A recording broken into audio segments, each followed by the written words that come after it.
Bonjour, si vous regardez cette vidéo, c'est sûrement que vous avez un site internet et que vous souhaitez augmenter le nombre de visiteurs qu'il y a sur votre site. Vous êtes déjà renseigné sur comment créer un site internet, comment optimiser une page et vous commencez à tomber sur de plus en plus d'articles qui parlent de l'importance d'avoir une structure, une architecture de site, un cocon sémantique optimisé.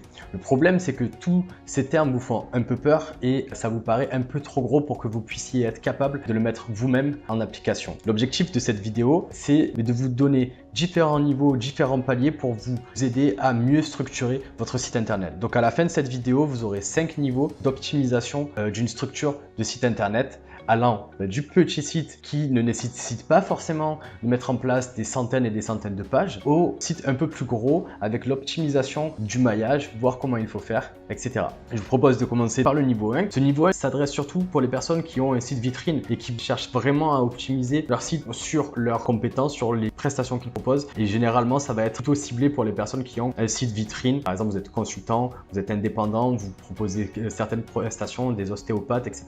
Là, ça va pouvoir vous intéresser. La première chose à comprendre, c'est qu'en fait, il ne faut garder en accès facile que les pages importantes. Toutes les pages n'ont pas pour objectif de convertir ou de rassurer. Je vais vous donner quelques exemples. Vous pouvez les virer ou les mettre dans le footer, les mettre en pied de page. Voilà, vraiment, on se concentre vraiment sur un accès facile aux pages importantes. La seconde chose aussi, c'est de créer une page par type de prestation. Je discutais avec un magnétiseur qui justement a un tout petit site comme ça et qui proposait deux types de prestations. C'était les prestations autour de chez lui et aussi une prestation à distance. Il n'avait pas créé de page pour être magnétiseur, par exemple pour prendre rendez-vous avec un magnétiseur à distance, et c'est dommage parce que ça le faisait passer à côté d'un marché qui était plus gros en tout cas que le marché qu'il visait avec le local. Donc ça peut être une idée pour reprendre toutes les prestations, les types de prestations que vous faites, créer une page par type de prestation, de préférence des prestations qui sont recherchées en priorité, mais dans tous les cas, si vous pouvez créer un site qui est global et qui définit tout votre travail, ça va être aussi intéressant. Là, c'est un petit exemple. Alors, c'est un site internet que j'ai trouvé qui est bien fait. Vous pouvez aller voir quoi, qui est bien fait. En tout cas, sur la structure, il est intéressant. Ça, c'est le menu. On peut avoir donc l'accueil, le centre, etc. On a la liste des soins. Donc là, c'est pareil, c'est un descriptif vraiment complet de tous les soins, une page par soin que propose le centre. Chaque page est une landing page. C'est une page où derrière, on va vous proposer de prendre rendez-vous directement. Ça a pour objectif de vous informer et de vous convaincre. Ensuite, on va aussi avoir une petite catégorie avec les tarifs et les remboursements. Là aussi, c'est quelque chose qui est important selon ce que vous faites. Et ensuite, en fait, quand vous regardez sur le site, il y a aussi des parties, la présentation de l'équipe, etc., où il y a une photo des équipes et qui va permettre déjà de créer une petite connexion avec les gens. Et ça, c'est quand même super intéressant, même si c'est pas directement du SEO. Ensuite, le niveau 2, ça va être de la catégorisation. Là, on va partir du principe que vous avez plus de pages, vous avez un site de contenu qui n'est pas qu'un simple site de vitrine, mais non plus, vous n'avez pas envie de rédiger des centaines et des centaines de pages, mais en tout cas, vous avez un contenu et vous avez envie de le restructurer. Et déjà, sachez que selon la taille de votre site, si avant vous aviez que du contenu en listing article, c'est-à-dire que par exemple sur WordPress, vous savez, vous pouvez créer des articles, des pages, mais si tout était dans une partie blog et que vous restructurez le contenu et le maillage, vous pouvez obtenir une bonne amélioration de votre positionnement. On avait fait un test sur un site justement pour exposer ça avec le même contenu. En restructurant un peu le site, on arrivait à regagner beaucoup de positions. Alors, beaucoup de positions, toutes mesures gardées. Mais en tout cas, voilà, c'est quand même intéressant d'avoir un site qui est structuré. Et c'est ça l'objectif de ce niveau 2. Mon site parle de dents, sur les dents, le blanchiment dentaire, etc. Au lieu d'avoir une catégorie blog qui va lister tout vos articles, vous allez essayer de structurer de manière logique tout ça. C'est-à-dire que vous allez par exemple partir de l'imprécis jusqu'au précis. L'imprécis, par exemple blanchir les dents, c'est assez imprécis. Pourquoi? Parce que derrière, des personnes qui tapent blanchir les dents peuvent peut-être vouloir des produits, mais peut-être qu'ils cherchent des méthodes de se blanchir les dents chez le dentiste, après des méthodes naturelles, etc., etc.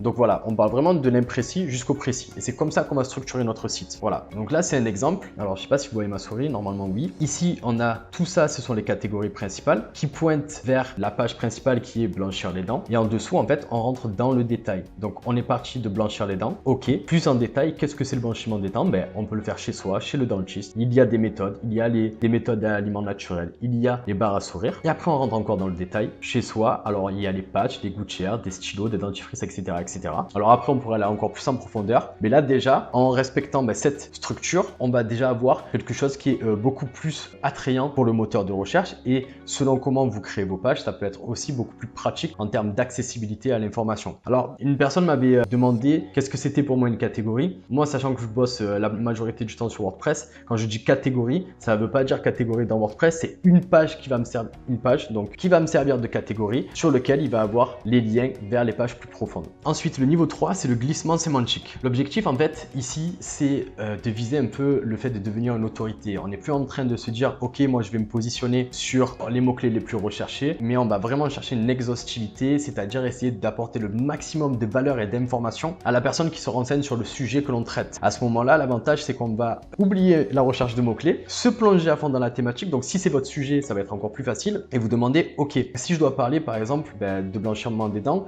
ok, les patchs, quelles sont les questions que peuvent se poser les gens ou quelle information est-ce que je vais pouvoir leur donner. Le dressage de chien, c'est pareil, on peut partir très loin à partir juste de dressage de chien. Quelles sont les différentes méthodes de dressage de chien, qui enseigne ça, quels accessoires on utilise pour ça, etc. etc.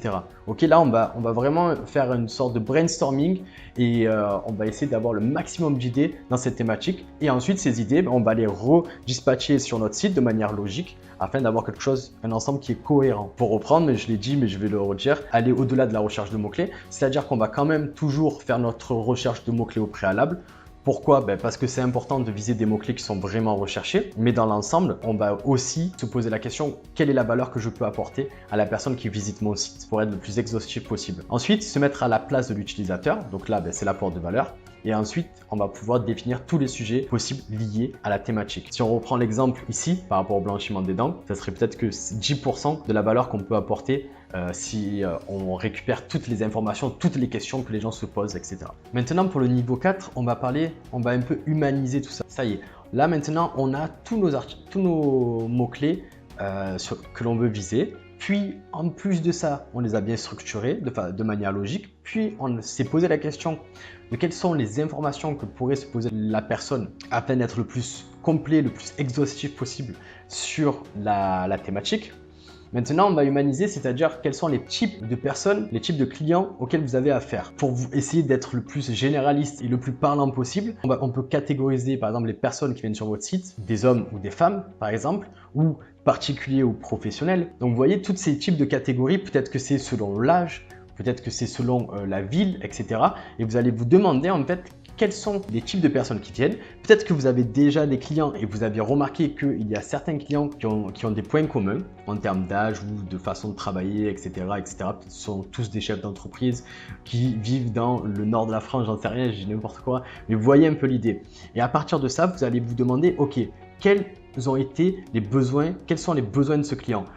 Si jamais il y a des questions précises que ce type de client m'a déjà posées, comment est-ce que je vais pouvoir l'intégrer sur mon site afin de casser un peu ces barrières qu'il pourrait avoir, répondre aux questions qu'il pourrait se poser. À partir de ce moment-là, vous avez un cocon qui est déjà concret au niveau technique. Maintenant, en plus, vous l'avez optimisé un peu pour le marketing. Et maintenant, on va passer à l'optimisation du maillage. Le maillage, c'est-à-dire un maillage intelligent. C'est-à-dire que là, vous avez cette structure, mais on n'a pas encore parlé de comment, en fait, concrètement, comment on va structurer tout ça, quel va être le linking entre les pages.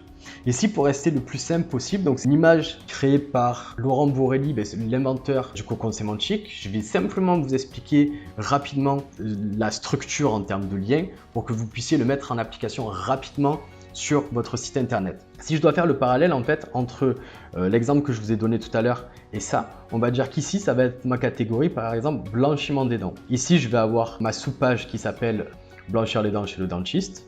Plus là, tous les détails des pages, par exemple, pour une couronne dentaire, pour un implant dentaire, etc., etc. Un détartrage, voilà, ce que vous voulez.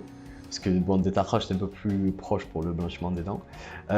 Et après, peut-être la seconde page qui est le blanchiment des dents avec des accessoires qu'on peut acheter en magasin. Voilà, par exemple, des gouttières, des kits, des stylos, etc., etc.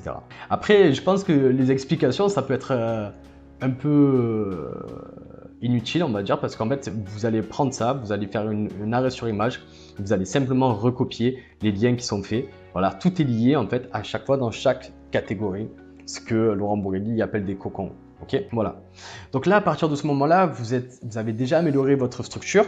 Maintenant, ce qu'il faut comprendre, c'est que on va partir du principe que chaque lien que l'on va faire entre nos pages est comme un backlink que l'on fait, un backlink en interne qui n'est non filtré. Il est peut-être, voire sûrement pas aussi puissant, ok, mais ça reste quand même un lien et c'est important de l'optimiser. Et justement, tous ces liens-là, on va les optimiser quand on peut. Il ne faut pas que ça passe non plus de manière non naturelle, mais on va les optimiser sur les mots-clés sur lesquels on souhaite se positionner. Ensuite, on va essayer d'éviter les plugins de maillage aléatoire. Sinon, on va vraiment essayer de le faire à la main afin que ça soit le plus propre et maîtrisé possible. Voilà. Donc j'espère que cette vidéo vous a donné des idées pour améliorer votre structure, l'architecture de votre site internet. Dites-moi en commentaire, vous, à quel niveau est-ce que vous en êtes actuellement?